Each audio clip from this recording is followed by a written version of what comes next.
want to emphasize to people that as we responded to Katrina, as we do so much in our day-to-day life, citizens helping citizens is so important. This is not simply the case, with Katrina, but what we've seen in our freeways and what we've seen with people assisting people to get out of town in their vehicles. Well, welcome back to Hurricane Central here on the Weather Channel. I'm Christina Abernathy along with Kevin Robinson. And thanks for joining us. We want to get right to our live coverage. And as we've mentioned before, we have meteorologists across the Texas and Louisiana coast as Rita moves closer to land. Meteorologist Stephanie Abrams is in Galveston right now. And Stephanie, you've been there since Wednesday. Tell us how the island has changed in that short time. Well, really not much has happened with the exception of people getting out of town. But by the time we got in here and started making our rounds, they were shutting this island down. What happened was they made everybody get out of the hotels by noon on Wednesday. The restaurants shut down at noon on Wednesday. The grocery store shut down at noon on Wednesday. We were in there getting supplies. And it was around 11:40. They said you have 20 minutes left, and they weren't kidding. So they wanted to make sure everyone was off the island, and those mandatory evacuations went into effect at 6 p.m. Now, we have seen breezy conditions through the morning here with those gusts anywhere from 35 to 40 miles per hour. That is right around tropical storm force. When you get to 39, that's tropical storm force winds. We've been getting gusts, some gusts right around that. Now, hurricane force winds, Category 3 hurricane force winds, obviously we do much more damage than that. Let's show you what kind of damage. Some structural damage to those small buildings, mobile homes destroyed, and of course we will see those large trees down as well. Just so you know, Category 3 hurricane ranges from 111 miles per hour to 130 miles per hour. When you get above that, you get to Category 4. Now, we had to move away from the beach because it was getting a little too breezy for our satellite. We didn't want it to get ripped off. We were losing our signal because of the wind, so we just moved right across the street. You can still see the beach, basically status quo here, and because of all of those waves, we've actually seen some washover already and some flooding here on the island. And of course, if we have rain, it's only going to make that matter worse. So of course, it is a low-lying area here, so all you need is a little bit of rain for flooding or a little bit of washover for flooding. And I also want to let people know, if you're not so familiar with Galveston Island, everyone talks about the big seawall. Well, guess what? It doesn't stretch along the entire island. So the places where this seawall is not in place, then of course these waves basically come right into over the road and into people's yards and on into the businesses. So that seawall is protecting us from any overwash, but you guys back in the studio, Kevin and Christina, the places where we don't have any wall like that, that's where we're already seeing the water come ashore. And Stephanie, as Rita gets closer, what is your crew planning to do to stay out of harm's way? Well, we have a sturdy hotel where we can ride out the storm. Also, there is another hotel, which is another option. We give ourselves several options. That's actually on an old bunker. So it is actually on top of this hill, a bunker, essentially. But we like to call it a hill because it is very large. And so we could go into that hotel in the event that we had any significant flooding or rises in the water. All right, Stephanie, thanks for that report. Well, we also want to take a look at sort of weather around the rest of the country and see what's going on out there. And we do have the potential for stormy weather associated with Rita. As a matter of fact, we have a tornado watch that's in effect that does include the New Orleans area. Let's take a look at our radar out of this region, and you can see that, again, we do have those scattered showers and storms, and embedded within this, tornadoes right now in Assumption Parish, Lafourche Parish, and St. James and Terrebonne parishes, all under tornado warnings right now. So definitely take cover in these areas if there's even anyone still around. It looks like we're in for some very rough weather, and it's just going to get worse here in Louisiana, parts of southern Mississippi, and certainly into Texas. The worst is yet to come, unfortunately. We see the rain now spreading over toward Lake Charles, beginning to move into southeastern Texas, but not to Houston or Galveston yet. But again, we do expect that that could change, and we are going to see very heavy rain in many of these areas. So we'll be watching for that, and we want to just sort of give you an update on the projected path of this system, and this is where we're expecting it to go.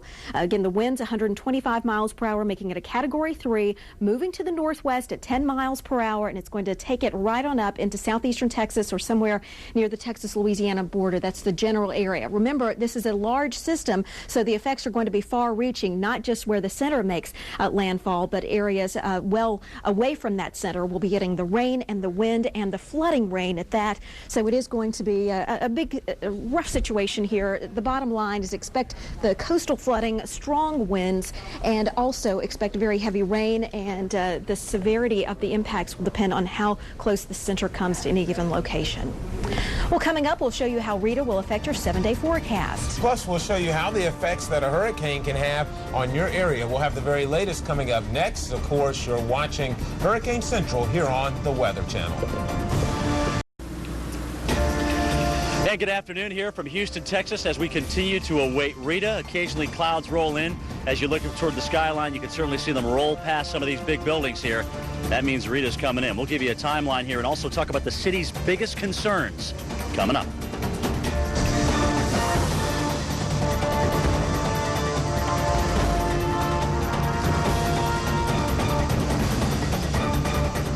We are in storm alert here at the Weather Channel as Hurricane Rita heads toward the Texas-Louisiana coast. I'm Christina Abernathy. And I'm Kevin Robinson. Thanks for joining us. Rita is now a Category 3 hurricane with winds of 125 miles per hour.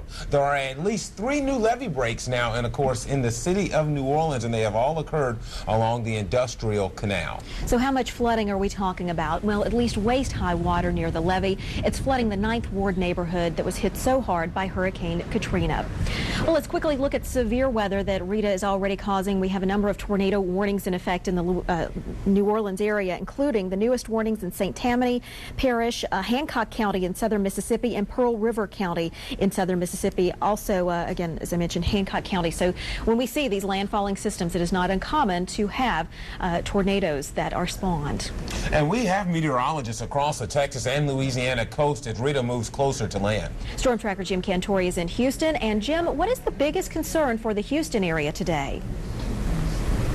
Well, I would actually have to make that plural, Christina, because we got a chance to talk to a city official, and what they're worried about with Rita, of course, coming in after midnight tonight, some of the worst effects through about midday tomorrow, really. Power outages is number one. I mean, it's hot and humid out here, and you lose power in some of these big buildings and through here, and of course people's homes, it's going to get pretty nasty around here. So power outages is the number one concern. Then if this storm loops back around and creates a tremendous rain situation, 10, 15 inches of rain, you're going to have flooding here in the city of Houston. We don't anticipate Allison flooding, but we certainly could see 10, 15 inches of rain here if everything works out with the way this thing may move after it makes landfall here. You know, there's people on the street. There are homeless people on the street, unfortunately, and some of them have elected to get on the bus and get out, but some of them have not, so that is a concern. Guys, I want to give you a story here. You may want to throw some video up while I'm telling you this, of just kind of one Texas couple that have decided to evacuate. And listen to this. They left Tuesday night, all right, 24 hours to go 20 miles. They decided, we're going to run out of gas. They came back home, and for literally 6 hours, and they said, okay, well, it's going to come in this way. We got to leave again. So what they're doing now is they're out there waiting at a gas station that is supposed to get gas this afternoon, and they are just mentally and physically drained. Michelle Birnbaum, our producer's out there getting some stories for me, and she was telling me how this story is. And, you know, you got to feel for these people. I mean, they just represent one group of so many, and there have got to be hundreds, if not thousands, of cars out there still on the roads that have no gas. So that's the big project. That's probably the top concern outside the city, to get those people fuel as quickly as we can with the tankers and obviously get them out of harm's way here. So that's what we're looking at. We got a chance to talk to a New Orleans resident here in Houston about her biggest concerns. We're all just praying that hurricane season will hurry and get over with, because people don't want to rebuild as long as there's more threats. And I think people are really concerned about the levees. And they should be. We actually talked to this woman before we found out about the levee break, and you can see that those concerns, unfortunately, have come true as a result of that. So, guys, you know, Houston, we're preparing for the worst tonight. Obviously, they're getting it in New Orleans, and anybody along the coastline needs to be very, very serious about this storm, because even though it's weakened, quote unquote, it is still going to produce big waves and big surge coming in. Back to you. Well, Jim, these storms, of course, you know, can be very, very expensive. Any idea on the costs associated with past tropical events there in the state of Texas? Yeah, absolutely. Let's go ahead and let's show you a graphic here. Believe it or not, guys, it was the remnants of a storm that actually was the most costly for Houston. And we're talking about Tropical Storm Allison. Back in 2001, they're $5 billion. Alicia, 83, all the windows blown out in the city, $2 billion. Allison, remember they haven't retired the storm, so it's recycled. Back in 89, $500 million. And then Francis, not to be confused with the one that affected Florida last year, but the Hurricane Francis that came in 98 and affected the Texas area. So those areas, again, we experienced $500,000 in damage. So they can be costly to Houston. And certainly we do expect some expense here. Number one concern, getting people off those roads. Number two, for the city anyway, will be the loss of power here in the metro area, especially if it gets hot once this storm decides to finally pull out. Guys, we'll keep you posted as the weather goes downhill this evening, but so far, we're looking pretty good. Back to you.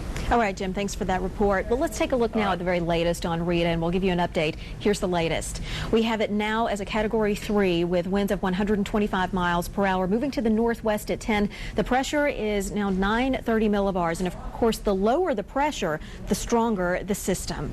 That's right, and right now, this is the projected path that we have on Rita, making landfall somewhere there in East Texas, southwestern Louisiana. But for those of you in Houston and Galveston, of course, this is key here because right now it appears as if you're going to be on the left side of the storm, and if there's any good news in that, that's the better side. That's the side where you'll see less in the way of onshore winds, less of a storm surge, and much less tornado risk there. Again, now if you're over, let's say in the Cameron area, over towards central Louisiana, and we've been seeing this throughout the afternoon in southeast Louisiana, that's where you'll find the higher storm surge, the stronger winds, and the greatest risk for tornadoes. Perfect example around the New Orleans area, South Mississippi. You're hundreds of miles away from the center of the storm, but you're on that right side. You're in that right front quadrant, and that's where we're finding the possibility for tornadoes. And Christina, we have to keep in mind, after that storm moves onshore, the impacts will be felt well inland. That's right. It could be a slow mover, and there could be a lot of rain. And of course, coming up, another live update on Rita.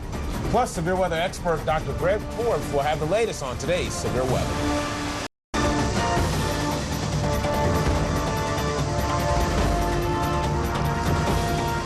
Welcome back to Hurricane Central here on the Weather Channel. I'm Kevin Robinson along with Christina Abernathy. Well, thanks so much for joining us. We want to get right to our live coverage. And as we've mentioned before, we have meteorologists across the Texas and Louisiana coast as Rita moves closer to land. Meteorologist Stephanie Abrams is in Galveston. And Stephanie, although most of the island is empty, there are still a few people who stayed behind. What's being done to help them after the storm? Well, actually, we have had the police that are roaming the island and going around and checking on people, so that is nice to know. And it's a good community here, and that's what happens during hurricanes like this. Everyone checks on each other and stops by and checks up on everyone. So that's what's been going on. And the waves, you know what, they've started to break a little farther out. And as a matter of fact, we had to come across the street so we could protect our satellite because some of these winds were getting a little too gusty for it. So we actually have it up against a building to block some of those winds. And I don't know if you've ever thought about what is weather? Why do we have weather? Well, one general statement about why we have weather, this is not the end-all answer, but the atmosphere is trying to balance itself. Think about it. The poles are very cold. The equator is very warm. So it tries to transport some colder air south, some warmer air north. So it's really trying to balance out. So if you're ever wondering, that's one reason why we see the weather, because we're trying to balance out the atmosphere. Now, we do have natural disasters while the atmosphere is trying to regulate itself. And we have, of course, the American Red Cross, and they just have a whole bunch of people that help out during storms like this and other natural disaster events, and they definitely bring in a whole lot of people. Same time. Well, it's a huge test. It's a huge challenge, and it's a challenge to the American public who we draw our resources, not only personnel, but financial. You know, we have 147,000 workers and more coming in to handle the response of Katrina and Rita. We're bringing in lots more as this disaster expands. And of course, the American Red Cross needs as much help as they can get. Kevin and Christine, a lot of people give to the American Red Cross, and the more we give, then the easier it is for them to help. Well, Stephanie, I have a quick question for you there. For folks still in the region, sure, what kind of conditions can they expect through this evening? Well, we anticipate the winds to get a little gustier, of course, as this storm moves closer to the coast here. And as we head into the evening hours, let's talk about 6 p.m. Squally weather with the temperature in the mid-80s. And then a little bit farther inland where our colleague is, Jim Cantori, we anticipate some thunderstorms and also that wind as well. And as we take you into Dallas, well, a little bit farther inland and north of Houston, that's where we'll see those partly cloudy skies and the heat. And Kevin and Christina, yesterday here, we broke a record. We set a record high of 95 degrees. Our old record was 94, set back in 1944. So the only good thing that Rita is bringing is a little cloud cover to cool us off. It's been brutal the last couple of days. All right. Hey, Stephanie, I actually see you're in black there today, so that lets me know it's a little bit cooler with the clouds and the breeze along the beach. You're right, Kevin. Well, thanks, Stephanie. We'll check back with you later. Right now, we want to turn to our severe weather expert, Dr. Greg Forbes. And Dr. Forbes, can you kind of give us an idea right now where the greatest potential for tornadoes is located? Yeah, Kevin, it's moved away from the New Orleans, Baton Rouge area. There's been several hours there where the storms have moved across this area. That has rain-cooled that area, so it has shifted both to the south and west, those areas northwest of Thibodaux, and over north and east of Slidell, the Long Beach area, as those bands there are tapping the more warmer, unstable air. In fact, let me pause this and we'll see all those red shaded counties with tornado warnings there. In Louisiana, that's Assumption, Lafourche, St. James, and Terrebonne. These storms are moving northwest at about 50 miles per hour. And then in Mississippi, Louisiana, it's areas from around Diamond Head, Long Beach area up toward Kiln, Pearl River, Picayune, and Poplarville, as those storms also pushing off toward the north and west. And zooming out here, that one really worries me, that area across southern Mississippi, because look how far out to sea that band of thunderstorms goes. So that is going to be a very, very active for quite some time. Now let's switch sources. We'll see where the threat goes beyond that. Right now, this afternoon and evening, it's mostly southern Mississippi, southeastern Louisiana. We get later on tonight, that threat could spread into upper coastal Texas. Then tomorrow, it may continue all in those coastal Texas, Louisiana, Mississippi areas and spread farther north up into southern Arkansas, northern Louisiana, and central parts of Mississippi. That threat will then very likely continue into Sunday as well. Kevin, Christina? Thanks, Dr. Forbes. Now, we are tracking Hurricane Rita at this hour, and again, the storm is now a Category 3 storm. And the bottom line for this is for the Houston and Galveston area, we expect coastal flooding, strong winds, heavy rain. Now, the severity of the impacts will depend on how close the center comes to this area, so that's something we'll continue to keep you updated on. That's right, and right now it's good news because they appear to be on the left side of the storm, the weaker side. In the New Orleans area, here's the bottom line there. We're looking at general rainfall amounts of 1 to 3 inches, but of course, it could certainly be locally higher, especially if we get those thunderstorms training or moving over the same areas. Localized amounts could exceed 4 to 8 inches, and of course, we've already seen a surge there of 2 to 4 feet there on Lake Pontchartrain, and then 3 to 6 at the mouth of the Mississippi River. And again, we are dealing with brief gusts to tropical storm force, and we all know about the threat for tornadoes there in the New Orleans area. They've been under warnings for several hours. Well, of course, we are tracking Hurricane Rita. We'll have more details coming up.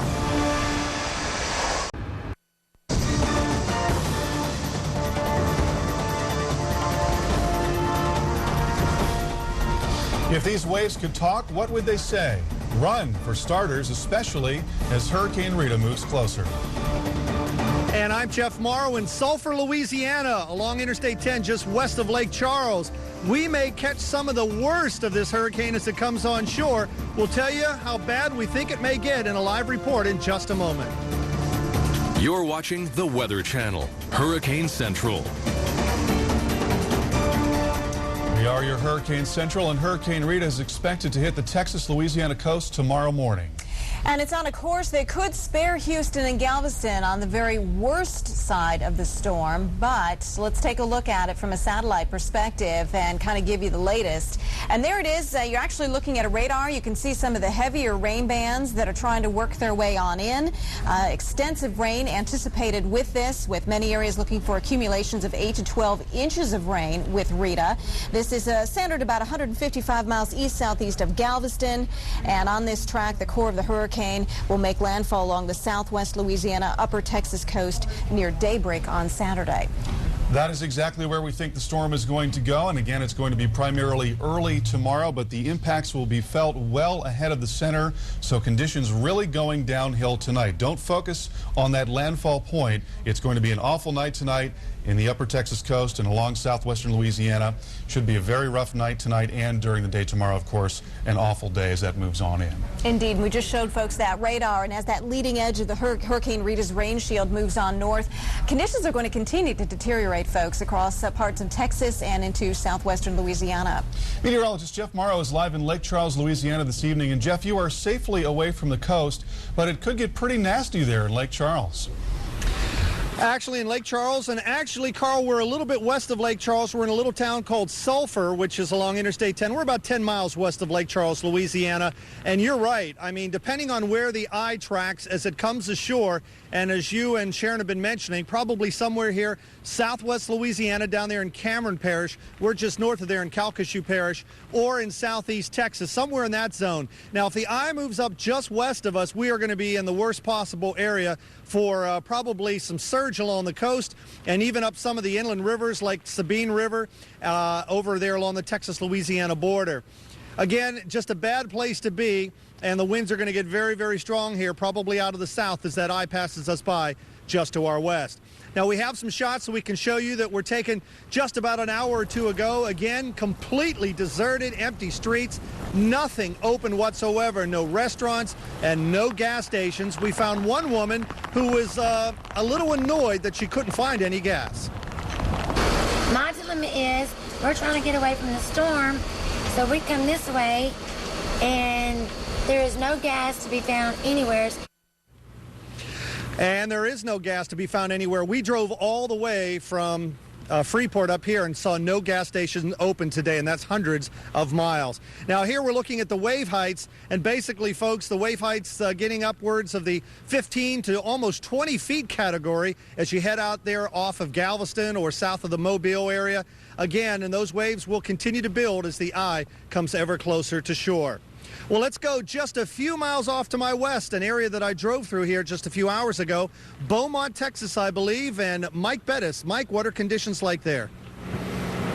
We've got some pretty steady rain right now. Jeff, started raining about 45 minutes or so. Hasn't let up since. Not a whole lot in the way of wind, and that's pretty good news, but it does look like the wind's going to be just a matter of time at this point. We're in Beaumont. We're right off 11th Street here, and we're at the hospital. This is 11th Street behind me here, and what we're looking at is a very low-lying area. This is all of Beaumont really is a low-lying area, and if you can see the elevation change between the road and where I'm standing, just a couple of feet.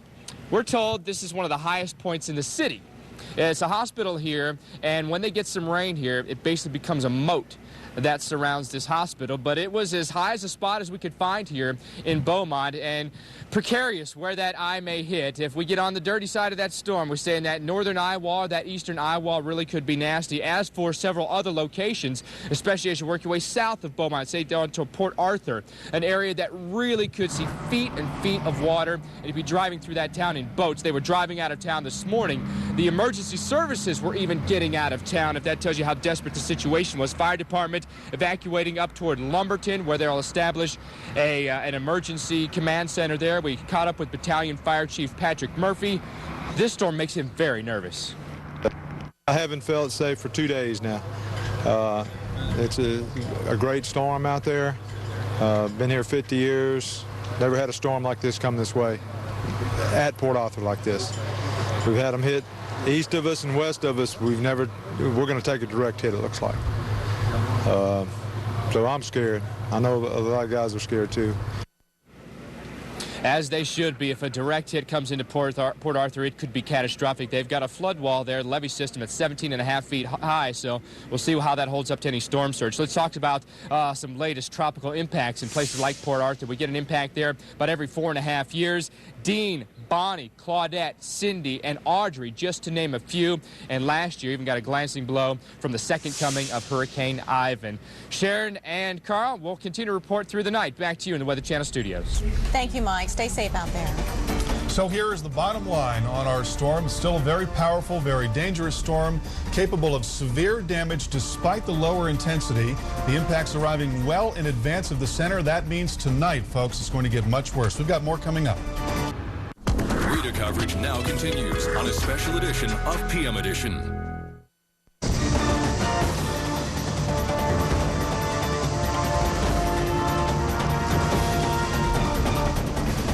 It's weakened a bit, but don't let the power of Hurricane Rita fool you.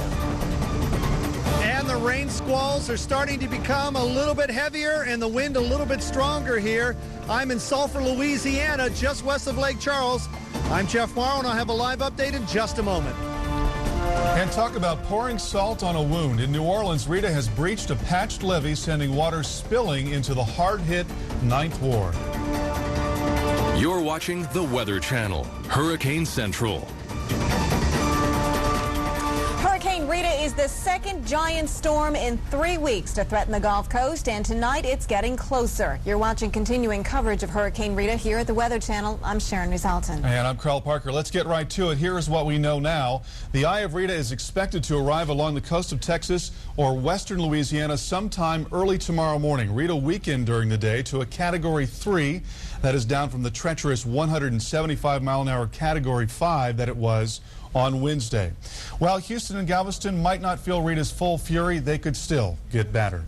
That's very true. We'll look at the projected path here, and as we do, you'll be able to see again that this is a Category 3. Packing winds right now of 125 miles per hour. The speed has picked up just a bit, moving to the northwest at 12 miles per hour, putting the upper Texas coast and extreme southwestern Louisiana at the risk of seeing the eye moving in sometime during pre-dawn hours.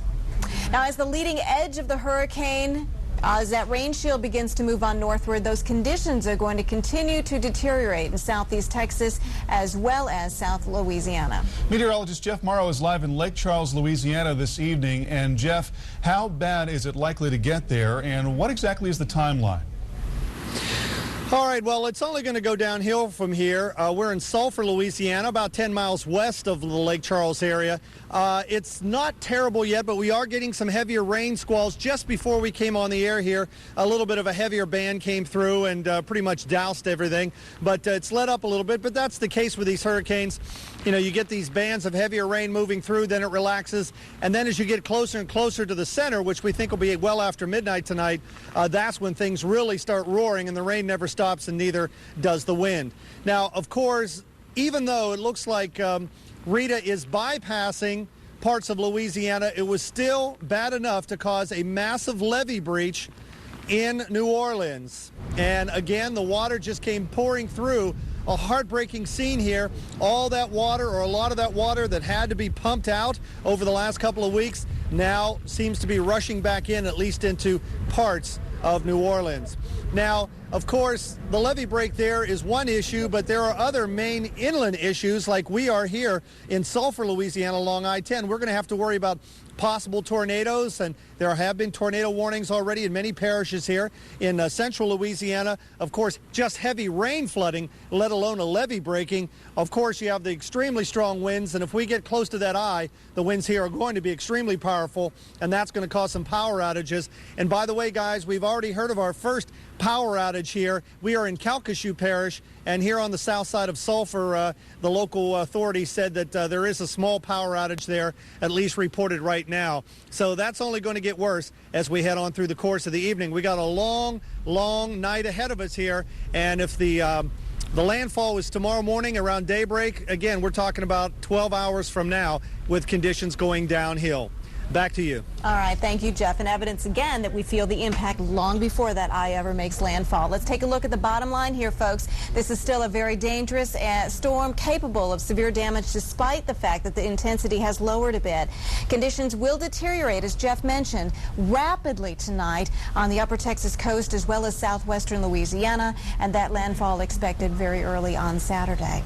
And the wind and the rain of Hurricane Rita also bringing the threat of tornadoes. And joining us now is our severe weather expert, Dr. Greg Forbes. And Dr. Greg, when we have landfalling storms, we often hear about rain-wrapped tornadoes. What is that, and why is it so dangerous? Well, Carl, that means the storms, the tornadoes may actually be surrounded by rain because it's such a wet environment. You might not see them coming, so you need to take action when you get the warnings. Here's what we have right at the moment, outlined in red. Tornado watch, conditions remaining favorable for tornadoes. Biggest threat now is in the western half of that watch area, slowly spreading its way west near Baton Rouge, west of New Orleans, and over west of Lafayette, Louisiana. Those red-shaded parishes are the ones that have that tornado threat. Zooming in on those just a little bit, it's Acadia Parish, just to the west of Lafayette. That storm moving more westbound in the area due north of the center of Rita. The storm's over between Baton Rouge and New Orleans. There, that's Livingston, Tangipahoa parishes around the Springfield-Livingston area. Those are still going northwest at 50 miles per hour. probably still the most dangerous band that is taking place there. Farther to the east around Mobile, a little bit lighter winds aloft, not quite so much of a tornado threat. Let's switch sources. We'll see where that threat goes. Right now, it's in this eastern area, spreads a bit farther west later on this evening. Then tomorrow, the threat spreads a bit farther north, perhaps all the way up into Arkansas during especially the heat of the afternoon. So this is going to continue to be a big threat. Carl, Sharon? All right, Greg, thank you very much. Word tonight that President Bush is abandoning plans to go to Texas today to review the preps for Hurricane Rita. Instead, he will go directly to Colorado, where he's going to monitor the storm's progress from U.S. Northern Command. And here's a rare sight, an empty freeway in Houston during what would normally be a slow Friday night commute. This after yesterday's unprecedented exodus that brought traffic to a standstill across much of the Houston metro area. We've got more coming up. Rita coverage now continues on a special edition of PM Edition.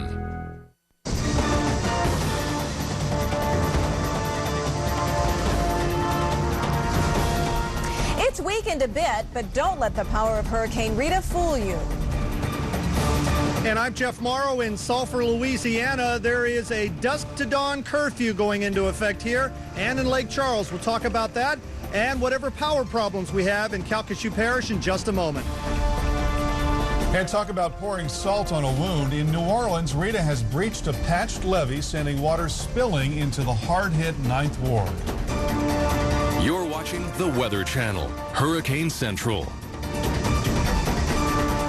Hurricane Rita is the second giant storm in 3 weeks to threaten the Gulf Coast, and tonight it's getting closer. You're watching continuing coverage of Hurricane Rita here at the Weather Channel. I'm Sharon Resulton. And I'm Carl Parker. Let's get right to it. Here's what we know now. The eye of Rita is expected to arrive along the coast of Texas or western Louisiana either sometime very late tonight, perhaps after midnight, or early tomorrow morning. Rita weakened during the day to a Category 3 hurricane, down from the treacherous 175 that it was on Wednesday. While Houston and Galveston might not feel Rita's full fury, they certainly could get battered. And again, a very formidable force out there in the Gulf of Mexico. Let's take a look, folks, at the bottom line. And the bottom line for folks in New Orleans is getting some fringe impacts out of this. The rain, possibly 1 to 3 inches, locally higher amounts there, and 3 to 6 foot storm surge here around the mouth of the Mississippi. Brief gusts of tropical storm force and some isolated tornadoes, also a threat in the New Orleans area. As the leading edge of Hurricane Rita's rain shield moves north, conditions will continue to deteriorate in southeast Texas and South Louisiana. Meteorologist Jeff Morrow is live in Sulphur, Louisiana this evening. And Jeff, the last few times you've gone out, you seem to get right into the middle of these storms, and it looks like that's going to happen again tonight. Yeah, I don't know what it is about that. I either must have really made somebody mad back at the Weather Channel or something.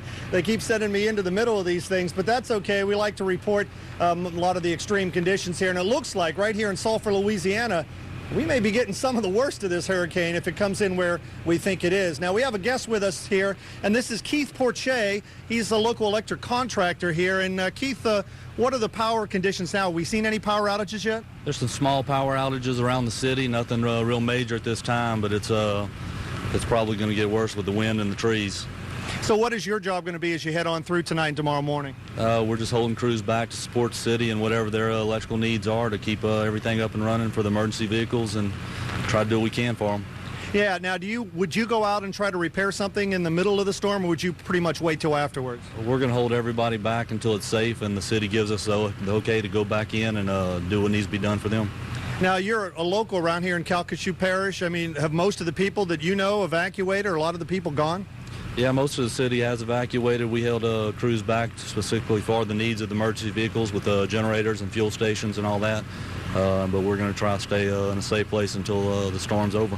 All right. Thank you very much. That is Keith Porche. Again, he's going to be watching over particularly some of the electrical needs of the police department here and making sure they have some power as we head on through the overnight hours. As I mentioned at the top, there is a dusk to dawn curfew here in Sulphur and also in Lake Charles as we head on through this evening. Police don't want really very many folks, if anybody at all, out on the streets tonight. It's going to get pretty bad. Now let's go down to coastal ways. We'll go to Galveston, Texas. Mike Seidel. Wind's getting a little feisty down there, I imagine. Mike, what's the latest? Yeah, Jeff, you're in the center of it again. I think we're going to have to start calling you I-Man, but I think another guy already has that name. Our peak gust so far is 52 miles an hour. It's sustained now about 30 to 35 miles an hour. Now, keep in mind these winds will pick up, but the wind is blowing from the north. What does that mean? That is blowing the Gulf away from the seawall. Right now, the seawall isn't even being touched by these waves. Now, high tide isn't until about 2 o'clock in the morning. Let me take you down the coast, down to the south. On the west end, we went down there this afternoon, and the surf was up. These are 10 to 12 footers. And notice what happens when you have an offshore wind. It takes the crest of the wave and blows the surf and the water back out to the Gulf, so you get the spray effect. And that's what we're seeing here. Surfers like this kind of wind blowing it offshore, cleans up the waves, but too dangerous, obviously, to surf, at least tonight and tomorrow. And then I ventured out into the surf. Well, I didn't mean to venture out into the surf. A wave caught me off guard, and I waded to safety, and I'm okay tonight. Again, the concern here is not so much here right along the seawall, but back on the inland areas of Galveston Island, the Bolivar Peninsula, including Crystal Beach, Gilcrest, those areas, because we're going to have the north wind pushing Galveston Bay across into the back ends of these islands, so we could have a surge there of 4 to 6 feet. Also, the west end of Galveston Bay, including Texas City and League City, watch out for surge there. Take a look at the waves right now. These are a couple of buoys off to the southeast and then southwest of Galveston, anywhere from 14 to 16 feet. So the waves are up. But again, the saving grace tonight, Carl and Sharon, right here in Galveston on the seawall, as the wind is blowing offshore as the storm goes in well to our north and east, and that will save us from what could have been a catastrophic event here on Galveston Island. Folks in Galveston and Houston, very grateful for that, I'm sure. No question. Well, here's the bottom line on our storm, and it's still very dangerous, but capable of producing all kinds of damage despite the lower intensity. Conditions will deteriorate rapidly tonight on the upper Texas, southwest Louisiana coast. Landfall expected very late tonight, overnight tonight, into early Saturday. Word tonight that President Bush is abandoning plans to go to Texas today to review the preps for Hurricane Rita. Instead, he's going to go directly to Colorado, where he's going to monitor the storm's progress from U.S. Northern Command. Much more on Hurricane Central when we come back.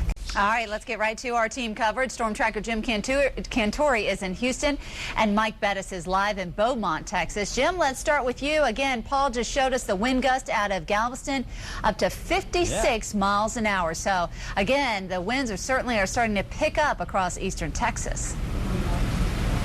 Well, you know, Jennifer, it's kind of interesting because obviously when you're in a city, you're going to get all sorts of different winds here. But what we've done is we've decided to kind of park in an area to protect the truck. And obviously with cables and whatnot, I'm pretty much protected here too. But if you look on top of some of the buildings, you can still see before the sun went down some of the flags that were blowing quite steadily. So we've got some winds here, no doubt, that are gusting 25, possibly as high as 30 miles an hour, but definitely not the 56. I even think where I am, we get some swirling in and around the buildings. Well, I want to show you what we've seen so much of over the last couple of days here in the Houston area. Harris County, for example, as people evacuated. A lot of cars, unfortunately, just left on the side of the road. Why? Because they ran out of gas.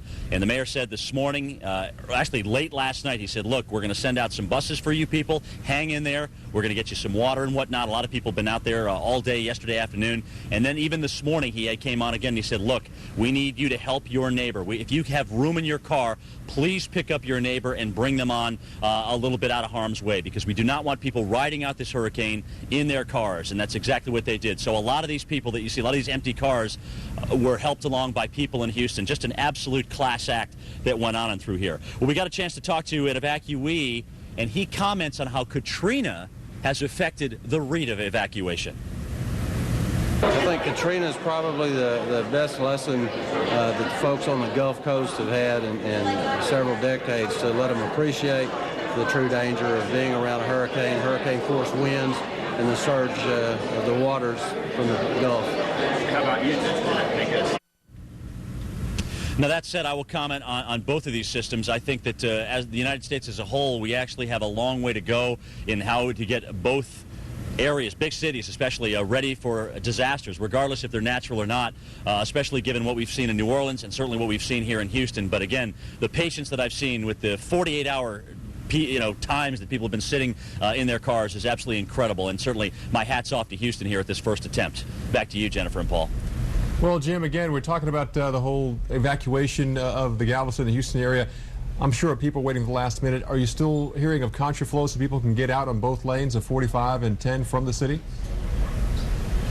Actually, there's no contraflow left. I mean, what we've got, of course, at the end of this afternoon is all that got released last night, and the people that wanted to get out of harm's way pretty much did. I think a lot of people today, Paul, because of the gas situation, when there was still gridlock this morning and even toward noontime, basically turned around and say, look, this thing's going to jog a little bit farther east. I think I'm going to fare okay in my home. So a lot of people actually came back to the area, and you know, perhaps that's going to be a good decision, especially given this current track. Back to you. Okay, thanks. That's Jim Cantori live tonight from Houston, Texas. Well, Hurricane Rita's effects are now being felt in Georgia. That's because the governor canceled school to conserve energy that will be lost from the hurricane. And WSB Ross Cavett reports. I think all of us have been watching the television, and although